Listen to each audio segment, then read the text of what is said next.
জয় নিতাই গৌর হরিবোল। বৃন্দাবন থেকে বলছি।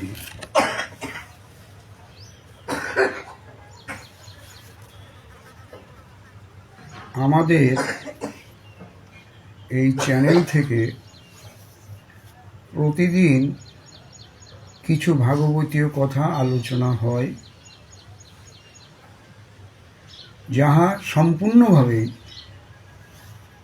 শাস্ত্র সিদ্ধান্ত অনুযায়ী হয়ে থাকে।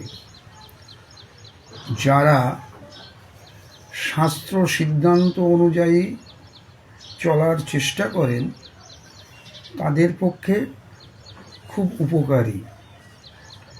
আজকে আমাদের আলোচনার প্রসঙ্গ মহাপ্রভু শ্রীকৃষ্ণ চৈতন্য মহাপ্রভু দীক্ষা গুরু প্রসঙ্গ। এটা মহাপ্রভু দীক্ষাগুরু সম্বন্ধে কি বলেছেন সেটা আমরা জেনে নেব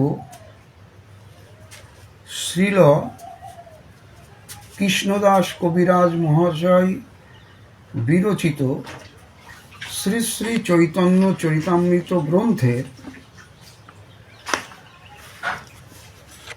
আদি লীলা প্রথম পরিচ্ছেদ ২৭ নম্বর পয়ার। চৈতন্য চরিতামৃত গ্রন্থের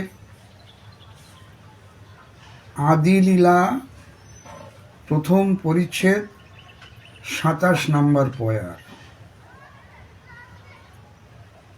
কি বলছেন? গুরু কৃষ্ণ রূপ হন শাস্ত্রের প্রমাণে। গুরু কৃষ্ণ রূপ হন শাস্ত্রের প্রমাণে। গুরুরূপে কৃষ্ণ কৃপা। ধ্যান দিন ব্যাপারটায়, গুরু রূপে কৃষ্ণ কৃপা করেন ভক্তগণে। আমরা এখানে গুরু রূপে কৃষ্ণ কৃপা প্রসঙ্গ নিয়ে একটু আলোচনা করি। শ্রী গুরুদেবের যোগে ভগবান শ্রীকৃষ্ণই ভক্তগণকে কৃপা করেন, অর্থাৎ দীক্ষা দান করেন। শ্রীকৃষ্ণের শক্তিতে শক্তিমান হয়েই শ্রী গুরুদেব শিষ্যকে দীক্ষাদি দানের দ্বারা কৃপা করেন বলে শ্রী গুরুদেবকে কৃষ্ণ তুল্য মনে করা হয় এবং গুরুরূপে কৃষ্ণই ভক্তগণকে কৃপা করছেন বলা হয়। এটা চৈতন্য চরিতামৃতে এভাবে বলা হলো।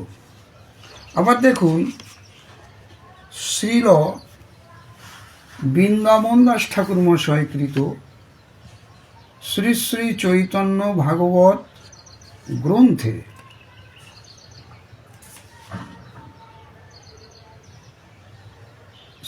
আদি খণ্ড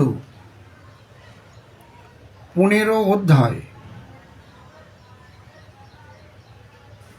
104 নম্বর পয়ার থেকে আমরা একটু আস্বাদন করে নিই। কি বলছেন বৃন্দাবন দাস ঠাকুর মশাই? আর দিনে নিভৃতে ঈশ্বরপুরী স্থানে মন্ত্র দীক্ষা চাইলেন মধুর বচনে।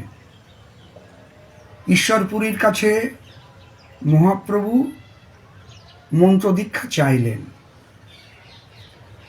পুরী বলে মন্ত্র বা বলিয়া কোন কথা, প্রাণ আমি দিতে পারি তোমারে সর্বথা। আরে দীক্ষা মন্ত্রের কি কথা, আমি তোমার জন্য প্রাণও দিয়ে দিতে পারি। ঈশ্বরপুরীপাদ বলছেন মহাপ্রভুকে। তবে তান স্থানে শিক্ষা গুরু নারায়ণ করিলেন দশক্ষর মন্ত্রের গ্রহণ। তাহলে দশক্ষর মন্ত্র গ্রহণ করলেন মহাপ্রভু ঈশ্বরপুরীর কাছ থেকে গয়াতে বসে। তবে প্রভু প্রদক্ষিণ করিয়া পুরীরে প্রভু বলে, দেহ আমি দিলাম তোমারে, হেন শুভ দৃষ্টি তুমি করহ আমারে, যেন আমি ভাসি কৃষ্ণ প্রেমের সাগরে। শুনিয়া প্রভুর বাক্য শ্রী ঈশ্বরপুরী প্রভুরে দিলেন আলিঙ্গন বক্ষে ধরি। দোহার নয়ন জলে দোহার শরীর, সিঞ্চিত হইলা প্রেমে কেহ নহে স্থির। এই হলো চৈতন্য ভাগবতের বক্তব্য। তাহলে আমরা মহাপ্রভুর দীক্ষা প্রসঙ্গে চৈতন্য চরিতামৃত এবং চৈতন্য ভাগবত থেকে জানতে পারলাম কি বলা হয়েছে সেখানে। ভিডিওটি ভালো লাগলে আপনারা লাইক, শেয়ার, কমেন্টস, সাবস্ক্রাইব করতে পারেন। শাস্ত্র অনুযায়ী আমরা পথ চলার চেষ্টা করি। জয় নিতাই, গৌর হরি বল। জয় শ্রী রাধে শ্যাম।